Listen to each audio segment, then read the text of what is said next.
జై శ్రీరామ్. ఈరోజు నేను భారతీయ జనతా పార్టీ రాష్ట్ర అధ్యక్షులు రామచంద్రరావు గారికి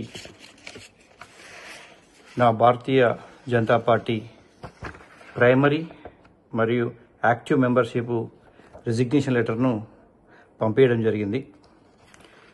ఇప్పుడే స్టేట్ ఆఫీస్ కూడా పంపించాను. మొదటగా పత్రికా మిత్రులకు, పాత్రికేయులకు, ప్రింట్ అండ్ ఎలక్ట్రానిక్ మీడియాకు, భారతీయ జనతా పార్టీ మెదక్ జిల్లా కుటుంబ సభ్యులందరికీ కూడా నమస్కారం. చాలా రోజులుగా పార్టీలో కొంత సందిగ్ధత నెలకొనడం, కొంతమంది కావలసి భారతీయ జనతా పార్టీ ఏదైతే సిద్ధాంతంతో వచ్చిందో ఆ సిద్ధాంతాలను తొంగలో నొక్కి వాళ్ళ వ్యక్తిగత ప్రయోజనాల కోసము పార్టీని వాడుకుంటూ ఏదైతే అంత్యోదయ సిద్ధాంతంతో పార్టీ నిర్మితమైందో దాన్ని ఈరోజు తుంగలో తొక్కడం జరుగుతుంది. ఎన్నో ఆశలతో మోడీ గారి నాయకత్వంలో మేము పనిచేయాలని చెప్పేసి పార్టీలో జాయిన్ అయిన రోజు నుంచి ఈరోజు వరకు కూడా ఎంతోమంది కార్యకర్తలను, నాయకులను కలిసి గత 2 ఎలక్షన్లలో, అటు ఎమ్మెల్యే ఎలక్షన్స్, అటు ఎంపీ ఎలక్షన్లలో అలుపెరుగని పోరాటం చేసి అంతమందిని కలిసి కూడా ఆ రోజు మేము పార్టీని ముందు తీసుకుపోవడంలో పనిచేసినాం. ఈరోజు ఒక ఎంపీ గెలిస్తే చాలామంది బతుకులు బాగుపడతాయి, ఎంతోమంది భారతీయ జనతా పార్టీ కార్యకర్తలు అదవుతారని చెప్పి నమ్మినాం. కానీ ఈరోజు సిద్ధాంతపరంగా చూసినట్టుంటే ఏదైతే అంత్యోదయ సిద్ధాంతంతో మేము మొదలైనామో అది ఈరోజు చూస్తున్నటువంటి భారతీయ జనతా పార్టీలో జరగడం లేదు. ఎప్పటి నుంచో మన భారతీయ జనతా పార్టీ జాతీయ నాయకత్వం తెలంగాణలో బీసీ సిద్ధాంతాన్ని, బీసీ వాదాన్ని గట్టిగా వినిపిస్తామని చెప్పేసి నరేంద్ర మోడీ గారి నాయకత్వంలో బీసీలకు పెద్దపీట వేస్తామని చెప్పి ఎన్నో సందర్భాలుగా చెప్పారు. ఈ మధ్య జరిగినటువంటి పరిణామాలలో గ్రహించినట్టయితే తెలంగాణకు కాబోయే చీఫ్ ఒక బీసీ అని చెప్పేసి అనడం జరిగింది.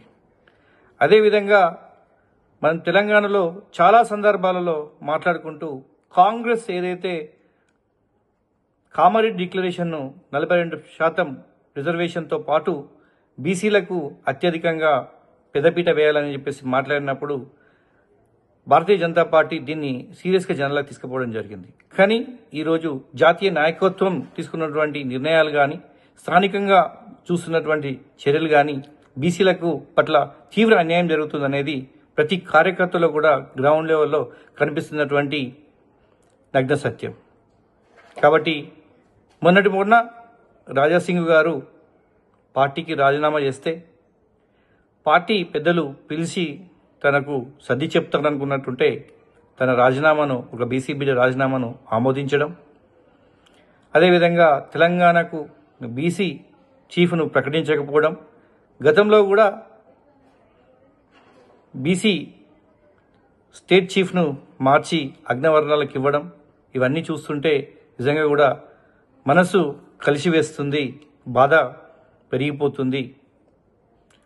కాబట్టి అందరికి సమన్యాయం అనే వాళ్ళు ఈరోజు ఆ సమన్యాయం చేయడంలో ఎక్కడో విఫలమవుతున్నారు, పార్టీ సిద్ధాంతాలను ఎక్కడో తుంగలో తొక్కుతున్నాము అనే బాధతో ఇప్పటికైనా జాతీయ నాయకత్వం, అదే రాష్ట్ర నాయకత్వం, జిల్లా నాయకత్వం మారి ప్రజల యొక్క గ్రౌండ్ లెవెల్, నాయకుల యొక్క రూట్ లెవెల్, కార్యకర్తల యొక్క అభిప్రాయం మేరకు పనిచేసినట్టుంటే పార్టీ బతుకుతుంది తెలంగాణలో, లేకపోతే పార్టీ సజీవ సమాధి అవుతుందనే బాధతో ఈరోజు నేను నా రాజీనామాను సమర్పిస్తున్నాను. ఇప్పుడే స్టేట్ ఆఫీస్ కూడా గౌరవనీయులు మొన్ననే కొత్తగా ఏర్పడినటువంటి ఛార్జ్ తీసుకున్నటువంటి రామచంద్రరావు గారికి పంపడం జరిగింది. అదేవిధంగా మెదక్ జిల్లా ఆఫీసుకు కూడా నా రిజిగ్నేషన్ను పంపించడం జరిగింది. ఇకనైనా భారతీయ జనతా పార్టీ మేల్కొని కార్యకర్తల మనోభావాలకు అనుగుణంగా ఏదైతే సిద్ధాంతం మీద నిర్మితమైందో అంత్యోదయ సిద్ధాంతాన్ని పాటిస్తారని నమ్ముతూ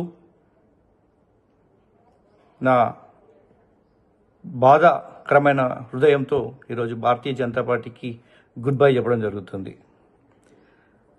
తదుపరి నా యొక్క కార్యాచరణను అతి త్వరలో ప్రకటిస్తాను. అతి త్వరలో మీడియా ముందు కూడా వచ్చి నేను మాట్లాడతానని చెప్పి తెలియడం జరుగుతుంది. భారత్ మాతాకి జై, జై శ్రీరామ్.